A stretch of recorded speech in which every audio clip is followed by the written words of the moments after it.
Si hablamos de números, si hablamos de dinero, si hablamos de bienestar, de educación, de salud, de salir de la crisis, de encarar el futuro con un cierto grado de optimismo, si hablamos de pensar que las cosas sigan bien, si hablamos de todo eso que nos preocupa, tenemos que mirar a lo que está ocurriendo ahora. ¿Y qué está ocurriendo? Bueno, pues que se negocian los presupuestos de Navarra y quienes nos representan, es decir, quienes tienen que decidir cómo deben hacerse las cosas en el futuro, debaten números y cifras para tratar de encajar piezas y sensibilidades. Una parte fundamental de todas esas piezas son los impuestos y en este caso, más que cómo se administran, la batalla se libra en cómo se recaudan, es decir, en cómo encajar las demandas de unos y otros que en muchos casos suponen puntos de interés contrapuestos. En medio de este intenso debate, una derivada importante, la reforma laboral que el Gobierno de España trabaja y no sin esfuerzo, porque de ello depende no solo el futuro del mercado del trabajo, sino las relaciones internas del propio Ejecutivo de coalición, que no con pocas dificultades ha conseguido hilvanar un acuerdo para poner fin a una reforma laboral que rige desde 2012 y que puso en marcha el anterior Ejecutivo del Partido Popular.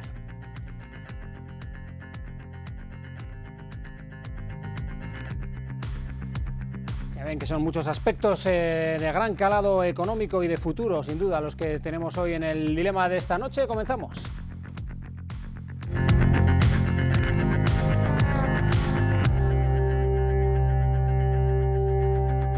A tratar de aclarar estos aspectos con quienes nos acompañan en la mesa de hoy. José Suárez, de Navarra Suma, ¿qué tal? Buenas noches, José. Hola, buenas noches. Bienvenido. Gracias. Jorge Aguirre, del Partido Socialista, ¿qué tal? Buenas noches, bienvenido. Buenas noches, muchas gracias por la invitación. Saludamos también a Javier Acama, de Geroa y Gabón. Buenas noches, Javi. Buenas noches, Gabón. Y Mayorga Ramírez, de Euskal Herria Bildu. Gabón, buenas noches, Mayorga. Gabón, muy buenas noches. Bienvenidos a los cuatro.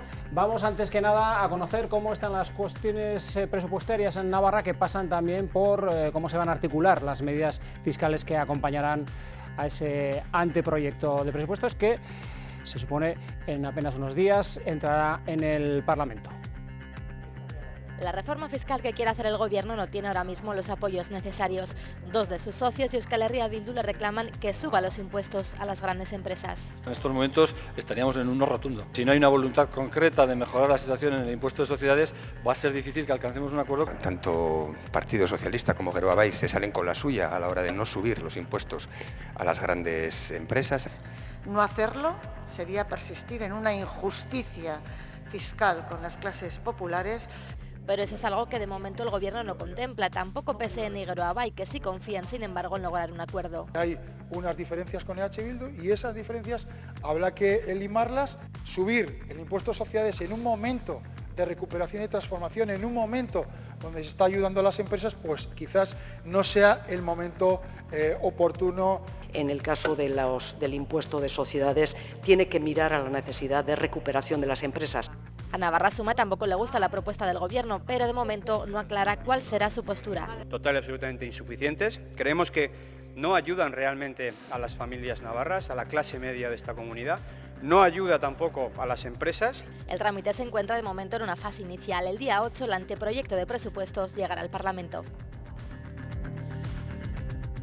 Bueno, pues ayer se pusieron de manifiesto estas posturas en la posterior convocatoria de prensa tras la mesa de junta del Parlamento de Navarra. Abrimos, por tanto, la mesa de debate. José Suárez, parece que en principio ustedes, al igual que el otro partido que pivota en la oposición, no parecen estar satisfechos con este proyecto, que no es un proyecto menor, el de las medidas fiscales que van a acompañar los presupuestos, ¿no? Dicen que no van a favorecer en exceso o sobre todo a las familias y empresas navarras, en cuestiones de tarifa, por ejemplo, del IRPF. Nosotros ya el año pasado ya dijimos que creíamos que, vista la situación de crisis y de necesidad de incentivar el que las empresas inviertan y que por tanto generen actividad y que por tanto generen empleo y que por tanto también generen recaudación, necesitan una política fiscal que incentive estas cuestiones. Y con una política fiscal como la que está planteando el Gobierno de Navarra, pues esto no se hace. Es una política fiscal muy a corto plazo, a recaudar ya para gastar ya, que es lo que caracteriza siempre a los gobiernos de izquierdas, especialmente el del Partido Socialista. Y nosotros pensamos que tal y como está la situación económica, tal y como está la coyuntura económica, estamos viendo las grandes dificultades que está habiendo para la reactivación, para la recuperación, con una crisis ahora de materias primas, con una crisis también de una ruptura de la cadena de suministro internacional para muchas empresas. Estamos en una situación muy preocupante, y entonces pensamos que lo que hay que hacer es políticas que a medio plazo, ya sé que el Partido Socialista no está pensando más que en el mañana, pero hay que pensar en lo que va a venir después, se articulen políticas fiscales que incentiven sobre todo la inversión de las empresas. Con una política fiscal de impuestos altos esto no se hace, y es lo que de verdad va a hacer que dentro de 2 años, 3 años, 4 años sintamos que la economía va recuperando fuerza. Pero si no tomamos esas decisiones hoy, mañana nos vamos a encontrar con un problema mucho más serio del que ya empezamos a vislumbrar. Vamos, una visión cortoplacista, dice Navarra Suma, de las políticas fiscales que en principio ustedes como partido que lidera el gobierno del Partido Socialista junto con sus socios de Geroa Bai quieren llevar a cabo, es decir, les echan en falta las luces largas. Bueno, creo que el planteamiento que hace Navarra Suma no es cortoplacista, es catastrofista, y en todo lo que plantee el gobierno de Navarra, el primer análisis que siempre hace Navarra Suma es un análisis negativo, oscuro de la realidad que se está viviendo en esta comunidad, ¿no? Y lo hemos visto con el planteamiento que hacía el señor Solaiz ahora o con otros diferentes planteamientos. La reforma que plantea el Partido Socialista está directamente relacionada con el acuerdo de legislatura que alcanzamos con nuestros socios de Geroa Bai, y así lo establece el propio acuerdo, en el que se habla de mejorar el IRPF, las cantidades a deducir en la cuota por mínimos a familias a las rentas medias y bajas, y así viene recogido también en la propia reforma, ¿no? Yo creo que la reforma que se está planteando, por mucho que se venga a decir que es una reforma a corto plazo, plantea una armonización entre la situación del IRPF con lo que está ocurriendo también en la vida de la ciudadanía, la subida de la luz, la subida de la bolsa de la compra, etcétera, etcétera. Y se va a tratar de armonizar esa cuestión y se va a tratar de deflactar la tarifa, compasarla. Se habla también de mejorar los mínimos personales y familiares que las familias pueden deducirse en sus cuotas, o incrementar ese mínimo personal en más de 100 euros a aquellas familias que tienen unas rentas de menos de 30.000 euros. Por tanto, una reforma fiscal enfocada directamente a mejorar la vida de los ciudadanos y las ciudadanas, de las clases trabajadoras, que son la mayoría de los contribuyentes en cuanto al IRPF hablamos, ¿no? Bueno, pues estas cuestiones que acaba de poner sobre la mesa el representante del Partido Socialista de Navarra, de alguna manera se hacen un cálculo de unos 60 millones de euros que luego, claro, ahora le doy la palabra o le escucharemos al representante de H. Bildu, dice, esto hay que sacarlo de algún lado, y miran al impuesto de sociedades, que en principio ustedes no tocan, señora Aracama. Bueno, el impuesto de sociedades se toca parcialmente, se eliminan las deducciones por empleo, que es una de las recomendaciones del grupo de expertos que se han estado reuniendo durante unos meses. Y bueno, ahí saldrían unos 4 millones largos de euros, pero es verdad que todavía queda cantidad. Sí que también nos ha dicho por parte de este grupo de expertos y por parte de distintos especialistas que la reactivación del consumo aportará ingresos a través de IVA, a través de, bueno, si genera más empleo, como es previsible, también a través de cotizaciones sociales, etcétera, ¿no? ¿Cómo se ha buscado esa reactivación del consumo? Bueno, lo ha explicado parcialmente mi compañero, ¿no? A través de las bajadas del IRPF, sobre todo para las partes bueno, de la sociedad con menos ingresos, ¿no? Más liquidez en el bolsillo del contribuyente. Efectivamente, sobre todo con menos de 30.000 euros, ¿no? Yo creo que es una parte importante, pero no debemos olvidar también que se afectan estas bajadas de IRPF a personas mayores de 65 años y también a personas con discapacidad, es decir, que se está pensando en la igualdad de oportunidades de todas las personas, ¿no? Yo creo que desde 2015 Navarra hizo una reforma fiscal potente en ese momento hacia una mayor progresividad, hacia obtener recursos para sostener un estado de bienestar más ambicioso. Ahora, bueno, no creo que tengamos que hacer unos cambios, una enmienda a la totalidad a esa reforma. Cambios como estos que se están planteando en IRPF, estos retoques en sociedades, estamos abiertos a más cambios. Creemos que tiene que tener más peso recaudatorio el impuesto de sociedades, pero siempre con bisturí, con mucho ojo. Tenemos que tener en cuenta que vivimos en un entorno de gran competitividad fiscal, eso es evidente. No creemos que el discurso de la derecha de que va a venir el apocalipsis cada vez que hay una reforma tenga sentido. Ya lo dijeron en 2015 y lo que ha pasado ha sido, hemos visto durante los últimos años cómo se ha creado empleo, hasta que ha venido la pandemia, que ha sido algo extraordinario, ¿no? No ha venido el apocalipsis, con el que nos anunciaban, pero creemos que tenemos que seguir haciendo retoques. Por ejemplo, y luego si queréis entramos un poco más en detalle, en el ámbito de la fiscalidad verde creemos que tenemos que seguir avanzando. Bueno, pues esta cirugía de precisión que apuntaba el representante Geroa Bay sobre el impuesto de sociedades, en el que ustedes inciden tanto como si fueran vasos comunicantes, es decir, si deflactamos la tarifa, si actuamos sobre el IRPF para que las familias tengan mayor liquidez, habrá que sacarlo, como decía, de algún lado, y ustedes apuntan al impuesto de sociedades. Sí, a los beneficios de las empresas, porque claro, es que escuchamos muchas veces justificar la negativa a que las empresas paguen más o menos el mismo porcentaje de sus ingresos que lo que paga cada persona que paga a través del IRPF, porque es que hay que recordar, hay grandes empresas que hacen público que de sus beneficios pagan el 7%, pero es que a través de sus nóminas, la gran mayoría de los trabajadores de esta comunidad pagan el triple, el cuádruple y mucho más del porcentaje de sus ingresos. Por lo tanto, nosotros lo que estamos pidiendo es acabar con esa brecha de aportación que beneficia directamente a las empresas y que perjudica al resto de contribuyentes, a los hombres y mujeres que tributan por sus ingresos en IRPF. Vamos a ver, aquí hay un debate profundamente ideológico. Es decir, la fiscalidad sirve para financiar los derechos, los servicios públicos, tiene que ser una herramienta de redistribución de la riqueza, es decir, aportando más, quien más ingresa procura una igualdad de servicios por parte de la administración y por lo tanto esa redistribución de la riqueza requiere de que los que más ganan más aporten, pero también se induce un modelo de sociedad y un modelo de consumo.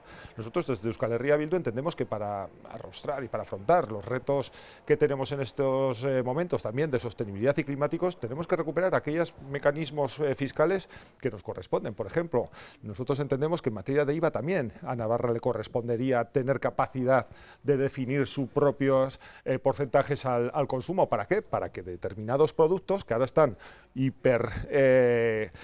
con un impuesto demasiado alto a nuestro juicio bajen y otros al revés. El impuesto de lujo, aquellos productos que sean de lujo tengan que tributar más. Pero también en materia de nueva imposición se habla de la imposición verde. Claro que Navarra nos corresponde y tenemos que actuar con determinación exigiendo al gobierno del Estado, que está en manos del Partido Socialista, no olvidemos, y de Podemos, a que devuelva a Navarra la competencia de establecer impuestos y figuras fiscales que hasta el momento las adopta en exclusiva el gobierno central, cuando en Navarra, por derechos históricos y por autogobierno, nos correspondería. Por lo tanto, nosotros lo que queremos es que las empresas aporten de una manera justa y equilibrada de sus ingresos. Aquellas empresas que tienen ingresos, porque entendemos que hasta el momento se da una situación absolutamente injusta y las empresas no han aportado todo lo que tienen que aportar. Y termino. Efectivamente, estamos en un contexto en el que van a venir fondos de Europa y existe cierta euforia, se atisba a la hora de plantear rebajas fiscales en determinados ámbitos, pero cuidado. La deuda del Estado supera más del 100% del PIB. Y eso acaba también lastrando la economía de Navarra. Y el recurso a la deuda puede ser, lógicamente, una herramienta lógica para hacer frente a situaciones excepcionales, pero estructuralmente el sistema fiscal debe ir encaminado a una mayor redistribución. Y por mucho que sea más sencillo decir que la gente tiene que pagar menos, que las empresas tienen que pagar menos, que aquí no tiene que pagar casi nadie, lo cierto y lo sensato y lo responsable es saber que una sociedad de calidad, donde prime la justicia social, tiene que financiarse. ¿Y cómo se financia? Con unos impuestos justos y adecuados. La misma presión que tiene Francia, si nosotros en Navarra la tuviésemos aquí, nuestros ingresos serían mucho mayores y nuestros servicios públicos mejores también. Yo le diría, estoy totalmente de acuerdo con que la política fiscal es un elemento de redistribución de la riqueza, pero también es un elemento y es una variable que influye en la creación de riqueza. Es muy importante la política fiscal de cara a la creación de riqueza, a incentivar la inversión de las empresas, a incentivar la actividad, a incentivar el empleo, que también genera a su vez la posibilidad de recaudación. Este es el debate ideológico que dices, Mayorga, pero lo que no tenemos que confundir es que no tenemos que olvidarnos de que la política fiscal es un elemento incentivador para crear o para no crear riqueza. Y lo que estamos diciendo es que con la política fiscal y en el entorno en el que nos encontramos macroeconómico, debemos pensar en una política fiscal que incentive que las empresas inviertan, que incentive que vengan empresas, que es verdad que el primer año no vamos a obtener resultados de ingresos, pero a medio plazo, 2, 3, 4 años, se va a traducir en mayores ingresos que el que obtendríamos si no somos capaces de utilizar la fiscalidad como un elemento, como una variable para la creación de riqueza, que esto es tradicionalmente lo que la izquierda siempre olvida y no acaba de comprender. Es lo que están diciendo empresas, las empresas navarras, diciendo que tenemos que ser ambiciosos y con esa capacidad fiscal que tenemos para determinar y definir nuestro sistema y nuestro modelo fiscal, que podemos hacerlo, aprovecharlo para crear una situación y un entorno competitivo con otras regiones. Eso es lo que podemos hacer y estamos desaprovechando. Es lo que están diciendo los empresarios. Es lo que están haciendo además en países como Suecia, nada sospechoso de no ser un país con una política solidaria y de creación de riqueza. Países como Francia, que decía usted, países como Alemania, países como Japón. Es decir, todo el mundo entiende que la política fiscal tiene un componente que desincentiva o incentiva que las empresas afronten proyectos de inversión que van a generar riqueza. Y esto es lo que nosotros aquí, el gobierno de Navarra, del Partido Socialista, de Geroa Bai, y apoyado por vosotros también, por Bildu, de una manera o de otra, en los presupuestos, que viene apoyando tradicionalmente, e incluso la presidenta, que prosperen. Y posibilitando que la señora Chivite sea presidenta, en ese sentido, estáis apoyando a la política fiscal como elemento redistribuidor, sí, pero no como creador de riqueza. Y ese es el problema, que a la larga lo que va a ocurrir es que esa riqueza que queréis redistribuir sea menor. Un apunte le voy a hacer. La mejor competencia fiscal sería convertirse y erigirse en un paraíso fiscal como lo es Panamá y como es... Sí, claro, porque esa competencia sería la mejor. Fíjese en Irlanda. Y cuando pone usted el ejemplo de Suecia, mire, en Suecia tienen perfectamente interiorizado que una bajada de impuestos está directamente relacionada con una bajada de la calidad de los servicios públicos y basta atender a la presión fiscal real para ver cómo el modelo de Suecia se parece más a lo que nosotros proponemos. Y termino. La derecha, ideológicamente, siempre anuncia un apocalipsis, un infierno fiscal. Hordas de empresarios iban a salir huyendo de Navarra por todas las salidas. Eso no es cierto. Las empresas, lo que valoran no solamente es un entorno fiscal, es un entorno educativo, que el valor añadido de los trabajadores y trabajadoras sea una formación, muchos otros elementos, además del fiscal. Y la fiscalidad, además, es la que garantiza que los otros elementos de valor añadido de los trabajadores y trabajadoras se pueda decir, porque hay unos servicios públicos que lo garantizan. Por lo tanto, ideológicamente tenemos mucho que debatir usted y yo. Bueno, señor Ramírez y señor Suárez, permítanme que les demos también a este ala de la mesa la palabra, porque estaban atentamente escuchándoles. Adelante, sí, la verdad es que el debate es enriquecedor y escuchar las diferentes opiniones de los diferentes grupos es esclarecedor de las posiciones ideológicas, como decía el señor Ramírez, y más todavía cuando hay diferencias también con los grupos que sustentamos al gobierno y tenemos que intentar llegar a acuerdos. Como decía al principio, el catastrofismo de Navarra Suma o el apocalipsis que decía el señor Aracama, pues lo vemos en cada una de las intervenciones del señor Suárez, ¿no? Navarra, las empresas no son competitivas, debemos hacer que Navarra sea más competitiva, que se está buscando.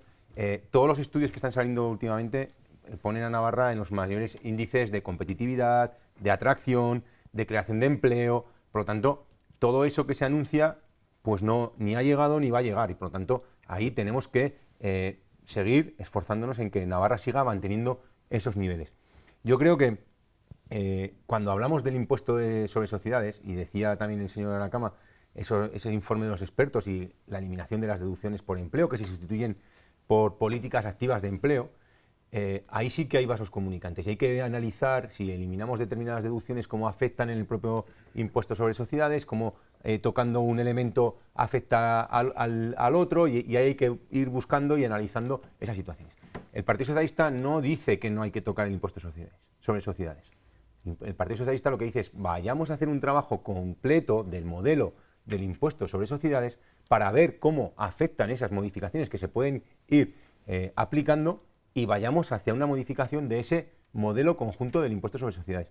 Ahora bien, parece un poco ilógico en un momento de recuperación económica y social que tenemos que afrontar en esta situación, donde el Gobierno de Navarra está aportando ayudas a empresas, a autónomos, a pymes, en el que estamos todavía tratando de recuperar esas situaciones.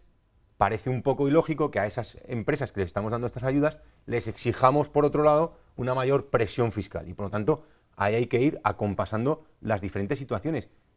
Como digo, revisión del modelo, sí, del modelo en su conjunto, pero también atendiendo a la situación real que estamos viviendo en el momento oportuno, ¿no? Por alusiones, ahora le voy a dar la palabra. Si es breve, señor Suárez, porque se la quería dar. Seré muy breve. Nos acusan a Navarra Suma y al Partido Popular, en este caso que soy yo, de catastrofistas. Yo quiero recordar cuando el Partido Socialista en el 2010 veía brotes verdes y estábamos a punto de ser rescatados y estaba el país a punto de entrar en quiebra. O sea, es decir, nosotros no somos catastrofistas, lo que sí somos realistas y vemos el entorno y vemos la realidad y sabemos lo que va a ocurrir dentro de 2, 3 años o se puede prever, y el Partido Socialista anda mirando lo que va a pasar mañana y es lo que le estamos diciendo que no tiene que hacer. Los brotes verdes los veía el Partido Socialista en el 2010, con eso creo que lo digo todo. Bueno, yo creo que coincido en que el debate sobre fiscalidad tiene mucho de ideológico.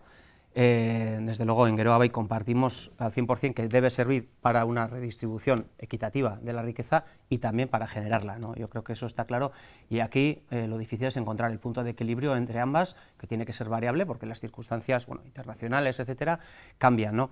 También veo que hay cierta pose sistemática cuando se habla de este tema por ciertos sectores, tanto a la derecha como a la izquierda, es decir, cuando oigo declaraciones, hemos escuchado, ¿no?, en intervenciones de ayer en rueda de prensa, pues bueno, de los portavoces de Podemos, Izquierda Esquerra, EH Bildu, bueno, criticando la actual fiscalidad, perdón, el 98% de la actual fiscalidad en Navarra, bueno, se aprobó mediante una reforma fiscal en la legislatura anterior que ellos votaron a favor, ¿no? Y entonces, bueno, creo que, por eso digo, lo que tiene cierta pose, ¿no?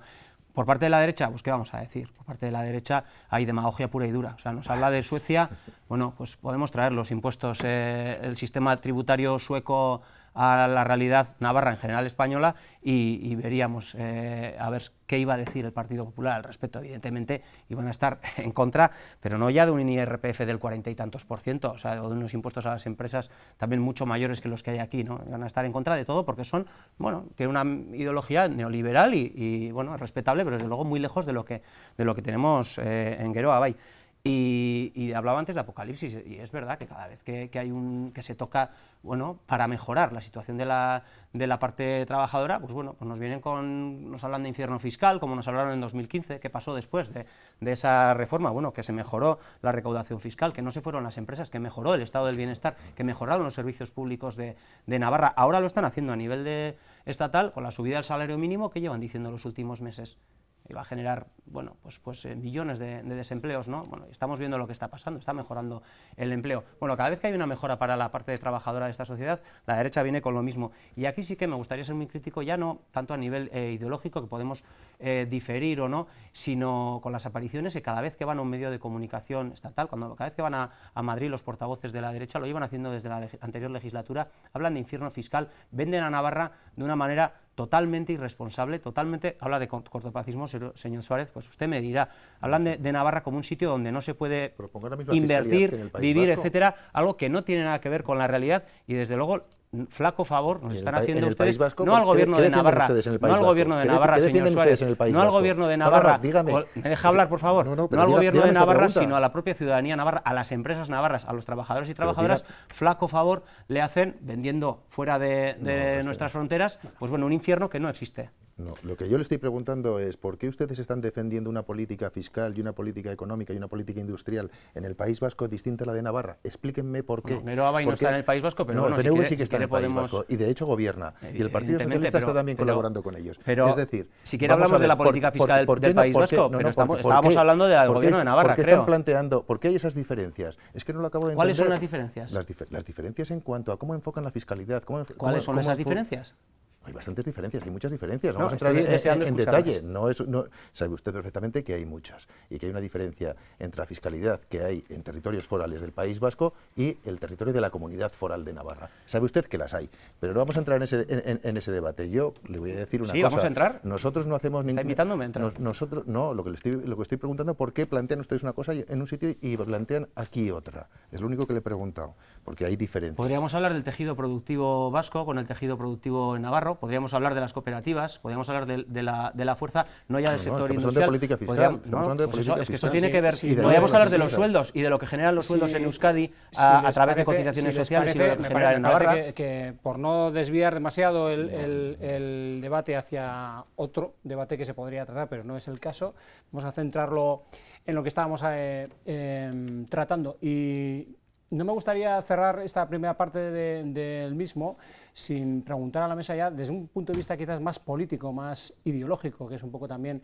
uno de los matices que se ha puesto encima de la mesa. ¿Hasta dónde estarían ustedes dispuestos a ceder o a no ceder para sacar adelante estos presupuestos, sobre todo en materia de fiscalidad, señores de H? Bueno, pues yo creo que a la vista está que Euskal Herria Bildu vamos a actuar y abordar todo el asunto con enorme responsabilidad y conscientes de que tenemos que respondernos a la pregunta de cuál es la mejor aportación que podemos hacer como Euskal Herria Bildu en cada uno de los momentos, ¿no? Yo creo que sobrada muestra hemos dado de responsabilidad en materia presupuestaria en un momento crítico para nuestra economía, para nuestra sociedad, con un gobierno en minoría que puede mirar a la derecha o puede mirar a la izquierda, y si mira a la izquierda ahí de momento Euskal Herria Bildu pues ha estado con una actitud enormemente constructiva y así lo va a seguir haciendo en materia de impuestos, pero claro, lógicamente pues todo ello desde nuestras convicciones propias políticas, e insisto, tiene un calado ideológico muy profundo de lo que estamos hablando, y no acercar posturas sería que Euskal Herria Bildu tendría que asumir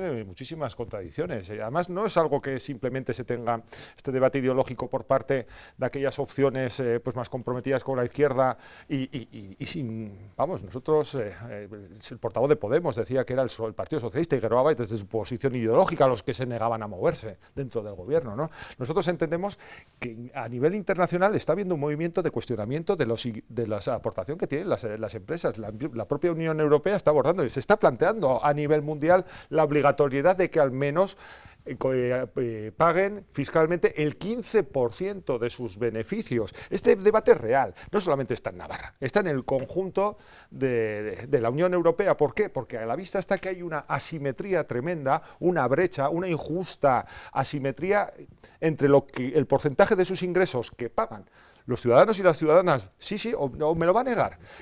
No, claro que pagan diferente, porque una persona, una familia con 40.000 euros de ingresos puede llegar a pagar hasta el 20%, vamos a decirlo, de sus ingresos, mientras que una empresa, como determinadas empresas, anuncian públicamente que pagan el 7% de todos los ingresos que tienen. Por lo tanto, ahí hay una cuestión que es tremendamente injusta, que la redistribución de la riqueza nos obliga a hacer medidas y un diseño del impuesto que haga que esas empresas con beneficios aporten más de lo que aportan hasta el momento y no tengan mecanismos a través de determinadas deducciones para no acabar pagando nada, que es lo que está sucediendo. Yo creo que la izquierda se agarra a una situación y un problema que es real y que es cierto y que estamos de acuerdo en que grandes empresas, grandes multinacionales de ciertos sectores pues son capaces de apañárselas para no pagar o pagar muy pocos impuestos allí donde en los territorios en los que están trabajando. Pero la cruda realidad es que la inmensa mayoría de las empresas, de las pymes, son pymes o pequeña empresa. De esas estamos hablando. Está perfectamente dividido lo que es la imposición a la pequeña empresa y la gran empresa. Y ustedes están siempre hablando de la gran empresa, del gran rico, en plan Robin Hood, le vamos a quitar el dinero al gran rico para repartirlo entre los pobres. Mira, ese cuento ya no se lo cree nadie. De lo que estamos hablando es que la inmensa mayoría son pequeñas empresas, pymes. Y esas empresas están, muchas de ellas, ancladas en los territorios. Y lo que necesitan es políticas fiscales que incentiven que esas empresas sigan invirtiendo, sigan creando riqueza, sigan generando empleo y sigan pagando impuestos. Claro que tienen que pagar impuestos, todo el mundo tiene que pagar impuestos, pero lo que tiene que distinguir es que una empresa que tiene beneficios, esos beneficios están establecidos por estatutos y obligatoriamente también cómo se reparten, que se reparten a reservas estatutarias, reservas obligatorias o reservas que han decidido los accionistas, que son a partir de las cuales ese dinero se utiliza para hacer inversiones, que no es para gastárselo en vacaciones en el Caribe, que es otra cosa, es los dividendos que reparten las empresas que van a los ricos, el informe de la Cámara de Contos, como dice que esas deducciones no están justificadas siempre. Lo que le estoy diciendo es que no seamos simplistas a la hora de plantear los beneficios. Sí, yo, yendo directamente a la pregunta que hacía el moderador de hasta dónde podríamos ceder y hasta dónde podemos llegar a acordar, yo creo que cuando hay temas tan importantes, con tanto calado ideológico como se está planteando con el tema de la reforma fiscal, yo creo que hay que buscar un objetivo común.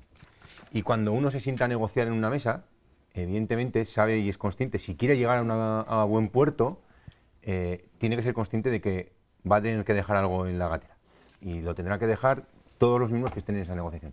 En el momento que, como se suele decir, ¿no?, en el momento que una parte gana y la otra pierde, no es un buen acuerdo, sino que si los dos sienten que han ganado, ese es el buen acuerdo, ¿no? Y en ese sentido, cuando nos sentamos a una mesa, nos sentamos con la voluntad absoluta de llegar a acuerdos.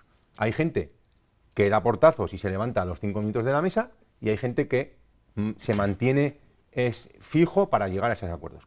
En este caso de la reforma fiscal, yo creo que el objetivo tiene que ser, como digo, el bien común, y hay que buscar, hay que trabajar para mejorar, actualizar y desarrollar un sistema tributario en la comunidad foral que atienda a las necesidades de nuestra comunidad, que avance en la suficiencia financiera de la administración foral y que tenga en cuenta las necesidades que tiene Navarra para mantener los servicios públicos que presta a la ciudadanía, el nivel de bienestar, ¿no? Y yo creo que ese es el objetivo que tenemos que tener todas las fuerzas políticas cuando nos sentamos a la mesa. Evidentemente, los señores de H. Bildu, los señores señoras de Navarra Suma, de Geroa Bai, del Partido Socialista, tenemos unos planteamientos que, si vamos a la mesa de negociación con planteamientos irrenunciables y maximalistas, es posible que en esa mesa salgamos sin un acuerdo. Si vamos a esa negociación con voluntad de acordar y voluntad de llegar a un objetivo común que sea el beneficio del conjunto, será posible que lleguemos a un acuerdo, y ahí pues todos los partidos tendremos que hacer un esfuerzo grande. ¿Queda margen, señora Recama, por lo tanto, para poder negociar en cuanto a sociedades, por ejemplo, que es una de las cuestiones más espinosas? Yo creo que sí, y en cuanto a sociedades, hablaba antes de fiscalidad verde, para la fiscalidad verde tenemos, yo creo que hay margen, tenemos también leyes pendientes de aprobación importantes en el Parlamento. Ahí está la de cambio climático, por ejemplo. Yo creo que hay marcos donde podemos hablar de mejorar la fiscalidad.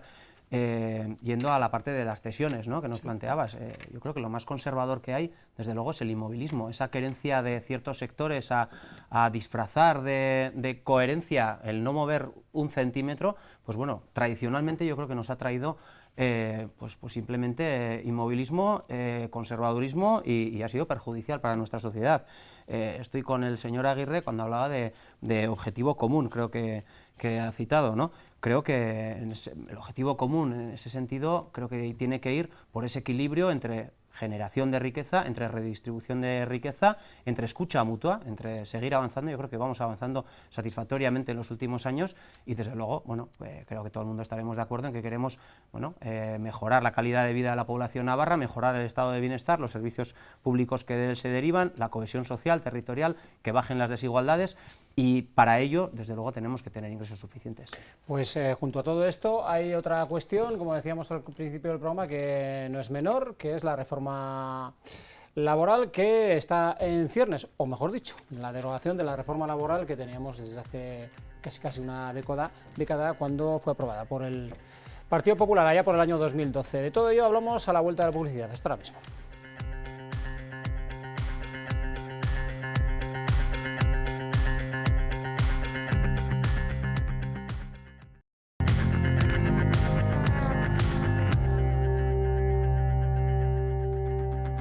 Estamos de vuelta en este dilema de hoy miércoles, abordando en su primera mitad las cuestiones más fiscales del presupuesto de Navarra, que van a venir también de alguna manera acompañadas en lo que va de año de otra cuestión, que es la derogación de la reforma laboral de 2012, reforma que aprobaron el Partido Popular, al que usted pertenece, dentro de la coalición Navarra Suma. Señor Suárez, decía ayer la ministra, tras el Consejo de Ministros, la ministra portavoz Isabel Rodríguez, decía que se va a poner en marcha una reforma más ambiciosa, que acompañe, venía a decir, al mercado productivo y que genere un nuevo marco de relaciones. ¿A usted cómo le suena todo esto que ha podido escuchar en las últimas horas, en los últimos días? Pues que así me suena a poesía, porque un nuevo marco, un nuevo no sé qué. Bueno, la realidad es la que es, y no ha cambiado mucho. Estamos en una situación muy difícil, de dificultad para muchas empresas, para muchos trabajadores que están en el paro, con nubarrones a la vista, a pesar de que no le gusta que diga que hay nubarrones, pero es que es la cruda realidad, y para tomar buenas medidas tienes que hacer un buen diagnóstico, y no se puede salir de una crisis como en el 2010 diciendo que hay brotes verdes cuando la realidad es otra. Entonces aquí hay que ser serio y riguroso y centrarnos en los problemas de verdad de los ciudadanos. Y hablar de un nuevo marco y demás, yo lo que veo es que esa famosa o esa demagogia a la que asistimos durante tanto tiempo, hablando de la derogación de la reforma laboral, la derogación total de la reforma laboral que llegó el presidente Sánchez a un acuerdo con Bildu, ya le digo que no lo va a cumplir. No sé si se ha usted enterado, pero no lo va a cumplir, porque ya están diciendo que pueden tocar algunos aspectos, algunas cuestiones, pero la realidad es que van a tener que respetar lo fundamental de la reforma laboral. ¿Por qué? Porque es, primero, una condición importantísima que nos llega de Europa para recibir fondos. O sea, no podemos hacer lo que nos dé la gana. Nos dan dinero, sí, pero también nos ponen una serie de condiciones a la hora de cómo tiene que funcionar nuestra economía. Y en segundo lugar, es que la economía es lo que es y es como es. Ya no es una economía industrial de los años 60 de grandes factorías, es otra cosa. Y esa otra cosa requiere una capacidad de adaptación y unos cambios rapidísimos que requieren a las empresas flexibilidad. Hay que procurar, como dijo un comisario europeo, proteger la seguridad de los trabajadores, pero eso se tiene que combinar con la flexibilidad que necesitan las empresas para sobrevivir y competir. Es que si no nos quedaremos sin empresas. Bueno, y este es el quid de la cuestión. La reforma laboral tan hablada no se va a realizar. Lo que van a hacer es pequeñas modificaciones, alguna puede que de alguna importancia, pero no va a ser una reforma de calado, porque las circunstancias económicas mandan. Bueno. Y esa es la realidad. Cualquier cosa también, otra de las realidades es pues las tensiones internas que ha habido entre los dos partidos que lideran el gobierno de Pedro Sánchez. Al final, bueno, parece que se apaciguaron los ánimos, se ha creado un texto, una declaración de intenciones que de aquí a finales de año en principio tendría que fraguar en un real decreto. No sé si la palabra tabú que se evitaba de alguna manera pronunciar, derogación de la reforma laboral, va a ser tal o no, o estamos ante lo que decía el señor Suárez hace unos instantes, estamos ante un maquillaje de la actual ley. Bueno, yo creo que el debate no tiene que ser si se llama de derogación, si se llama matización. Yo creo que el debate no está en el término que podemos poner a lo que se va a hacer. Yo creo que el debate tiene que estar en las relaciones laborales para el futuro. Las relaciones laborales entre la parte empresarial y la parte sindical, por decirlo de alguna forma, ¿no? Es verdad que si echamos la vista atrás a 2012, podemos ver las soluciones que se plantearon en aquel momento a aquella crisis, ¿no? Recortes salariales, precarización en la situación de los trabajadores, y eso yo creo que es lo que tenemos que analizar y ver cómo está la situación en este momento. En la crisis en la que nos hemos enfrentado tras la pandemia, hemos visto la actuación que ha tenido el Gobierno de España a la hora de afrontar la salida, ¿no? En cuanto a la situación laboral. Se ha legislado en todo lo relacionado con los riders, se han aplicado los ERTEs, se ha subido el salario mínimo interprofesional y, por lo tanto, se han tomado medidas. Estas medidas han tenido resultados positivos y estamos avanzando. Por ejemplo, en Navarra, como decía antes, situaciones de empleo prácticamente prepandémicas y, por lo tanto, creo que son medidas que se adoptan de forma positiva. Yo creo que ahora hay que volver a hacer un estudio del mercado laboral, hay que volver a analizar la situación y hay que buscar medidas que afronten esa temporalidad o esa precarización de los puestos de trabajo, y yo creo que echar la vista atrás a 2012, pues después de casi 10 años, como decías, después de casi 10 años, pues las relaciones laborales posiblemente no sean las mismas que había antes, pero sí que hay que ir avanzando en establecer las bases para el futuro, ¿no? Y volvemos a los mensajes catastrofistas de Navarra Suma. Y decía el señor Aracama anteriormente que es una vergüenza ver cómo, cuando salen de Navarra, cómo ponen a Navarra en el resto del Estado, ¿no? Y ya no es una cuestión de Navarra ni del Gobierno, de atacar al Gobierno de Navarra, sino cómo dejan a las empresas o a la ciudadanía. Pues qué decir también, por ejemplo, con todo esto que estamos hablando de la llegada de los fondos europeos y las tournées que hace el presidente del Partido Popular cada vez que sale por Europa hablando de nuestro país, ¿no? Hablando de España. Y cómo nos pone, cómo pone a este país y cómo hace dificultoso o pretende dificultar la llegada de esos fondos europeos. Por lo tanto, yo creo que más allá de las tensiones internas como se producen en todos los gobiernos, como se producen en todos los gobiernos de coalición, que en algún momento tiene que haber fricciones porque al final son partidos diferentes que tienen posicionamientos diferentes en algunos temas y que al final, bueno, pues dialogando, hablando y llegando a acuerdos se pueden ir avanzando, se puede ir avanzando, y lo que hay que plantear es cuál es el mercado de trabajo, cuál es el mercado laboral que queremos de cara al futuro y no pensando en situaciones del pasado, sino futuro para los trabajadores y las trabajadoras de nuestro país. Bueno, en primer lugar me gustaría referirme a algo que se está hablando bastante, y es si tiene que salir por consenso entre todos los agentes, si tiene que salir de manera aprobada unilateralmente por el gobierno español. Yo creo que el consenso es deseable. Se apelaba desde el gobierno al diálogo social, ¿eh? Eso es, sí, por parte del gobierno se está proponiendo, pero bueno, yo creo que no debería tampoco esa apelación al consenso ser motivo de parálisis por parte del Partido Popular. Desde luego se dice que si no es con el apoyo explícito de la patronal no debe salir. Por lo visto no han acordado cómo aprobaron ellos la reforma de 2012, ¿no?, que trajo una huelga general de los sindicatos. Evidentemente no hubo consenso. En Geroa Bai somos favorables a buscar siempre el consenso. Cuando allí donde gobernamos así lo hemos intentado. Estoy acordando de la legislatura anterior. No sé, en el ámbito educativo, por ejemplo, se consiguió un consenso en la escuela pública con todos los sindicatos y en la concertada con los sindicatos y la patronal, ¿no? Yo creo que tenemos que intentarlo, pero es verdad que no nos puede conducir a esa parálisis que solamente beneficia, pues bueno, a quien ya cuenta con una reforma laboral que deja totalmente el poder en una parte de la balanza, y eso es muy peligroso. Hemos visto los efectos perniciosos de esta reforma laboral. Precariedad laboral, salarios más bajos, no solamente de entrada a las empresas, sino también de progresión en las empresas, ¿no? Temporalidad no deseada, parcialidad en el empleo no deseada. Claro, a todo esto la derecha le llama flexibilidad y capacidad de adaptación. Estoy de acuerdo con que las empresas tienen que tener capacidad de adaptación y flexibilidad, pero no siempre yendo en contra de las condiciones mínimas básicas de los trabajadores y las trabajadoras. El concepto de flexiseguridad, ¿no?, que era reducir de alguna manera las trabas al despido a cambio de favorecer la contratación, de alguna manera, por decirlo de alguna manera, ¿no?, lo que se conoce como esa flexiseguridad.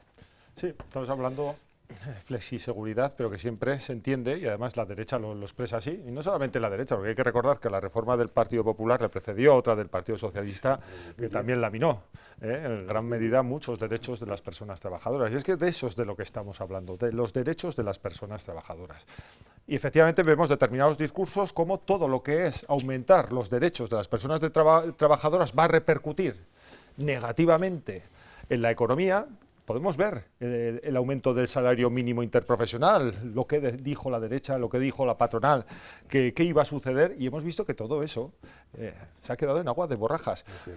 Es evidente que hoy en día, en el siglo XXI, no puede ser una situación en la que el salario mínimo interprofesional estuviese en los ratios en los que estaba, y es evidente que ese salario debe aumentarse simplemente para homologarnos al Estado francés, que tiene pues unos 400-500 euros más de salario mínimo interprofesional.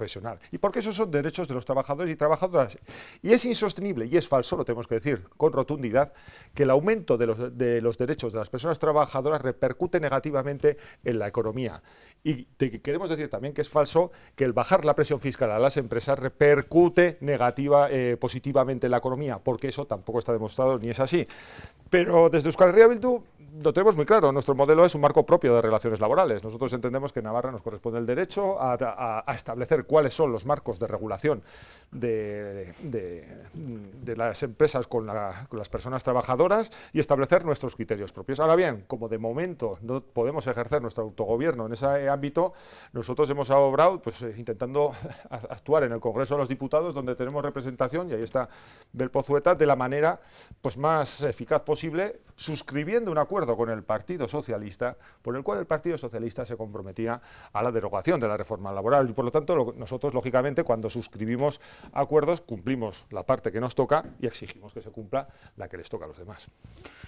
Pues tenemos pocos minutos para... Sí, pero adelante. Yo, por contestar al señor Ramírez, hombre, pues es lo que ha dicho el Banco de España respecto a lo que supone la subida del salario mínimo interprofesional, que ha tenido un coste en términos de empleo. Creo recordar que hablaba en torno, lo había cifrado, es un cálculo difícil porque es lo que se llama un coste de oportunidad. Déjame el salario mínimo interprofesional. No, yo te digo lo que ha dicho el Banco de España. No diga ahora que no había que haberlo aumentado, porque era lo que decían antes. A ver, yo lo que estoy diciendo, y lo que dice cualquier economista que tenga un poco de conocimiento sobre lo que ocurre cuando tú fijas el precio de cualquier bien o el factor trabajo, es que eso automáticamente genera una demanda y deja de generar y hay parte de esa oferta que se queda sin atender. Eso es lo que ha dicho el Banco de España. Social. No, incorpora en la ecuación estamos de acuerdo. La justicia social. Claro que sí, pero estamos de acuerdo. Pero seamos conscientes que cuando estamos determinando un nivel determinado de salario mínimo interprofesional, lo que estamos también generando es un nivel determinado. ¿Estamos mejor o peor que un nivel determinado de derechos laborales mínimos? Es que de eso estamos hablando. Un nivel determinado de derechos laborales. Pero hay gente que se queda sin ningún derecho, que se queda en el paro directamente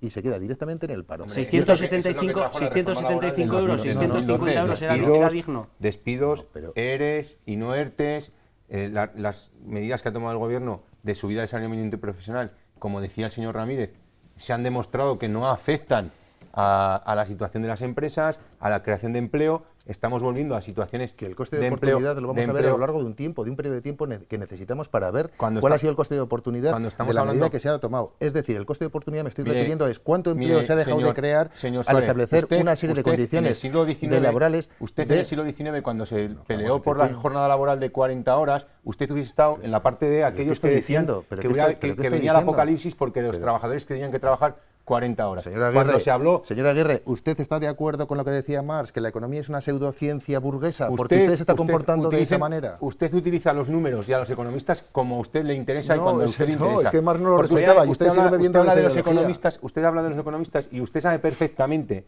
que cuando se habla de los economistas, hay economistas que defienden la subida del salario mínimo interprofesional como una garantía de derechos, como una garantía de derechos a los trabajadores, como una garantía de determinadas cuestiones.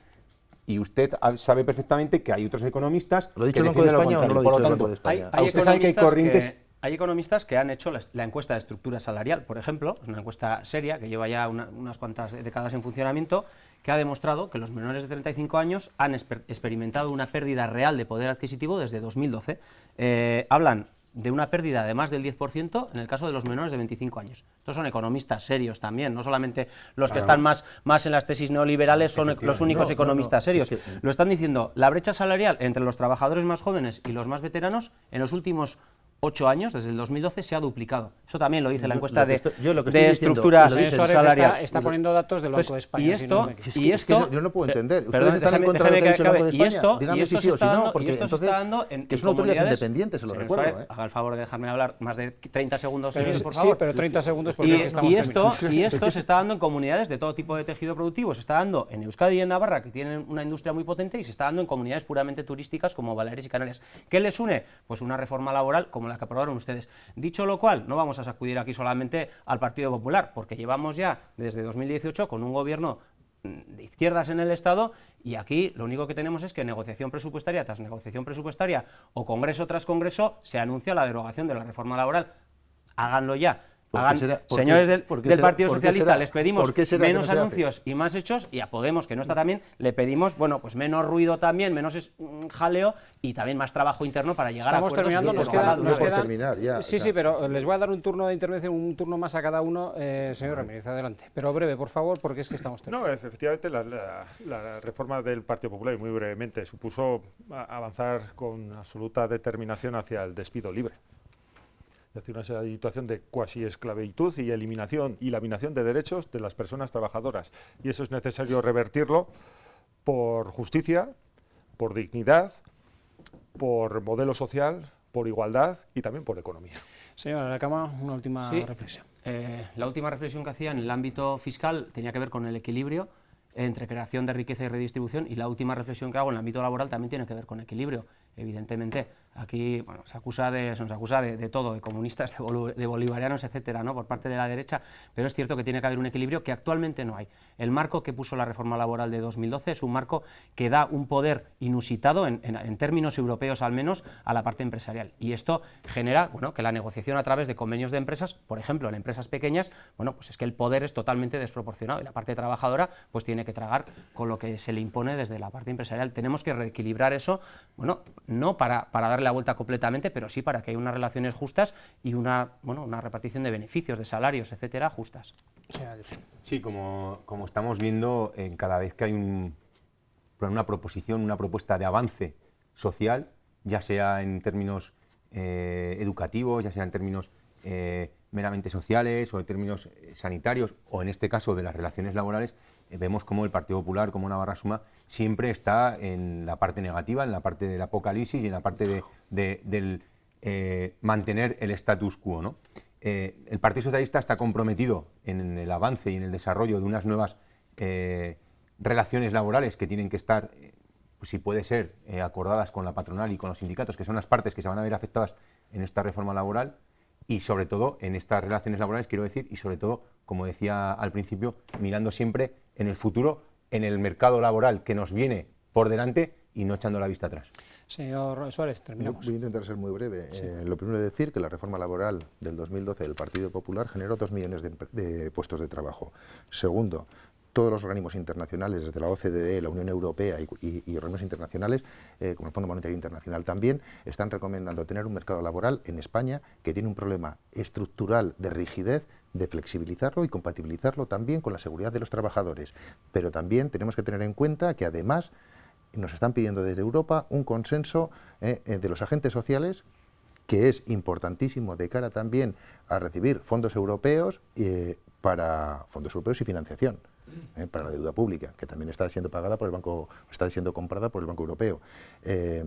Recomendaciones muy serias en cuanto a reformas estructurales de nuestro mercado laboral, porque no acaba de funcionar y somos uno de los países con una tasa de paro más alta de Europa. ¿No acaba de funcionar? No acaba de funcionar. Tenemos la tasa más alta del Partido Popular tampoco. ¿Tampoco? Ah, vale, vale. No, pero es que eso lo dicen todos los organismos internacionales y que no, hay que seguir profundizando en mejorar y en reformar nuestro mercado laboral. O sea, es así, es así. Lo van a ver. Es que lo va a ver usted con sus socios. De principio a fin, sano debate, por supuesto, de principio a fin que hemos tenido en este programa y que tendremos en sucesivos programas. Gracias de verdad a los 4 por haberlo compartido. Y a ustedes les esperamos el próximo miércoles, ¿no? Porque tenemos gala de los premios de la 6ª edición de los premios de Navarra Televisión, pero ya dentro de un par de semanas estaremos de nuevo aquí con todos ustedes. Nada más, que pasen una feliz semana.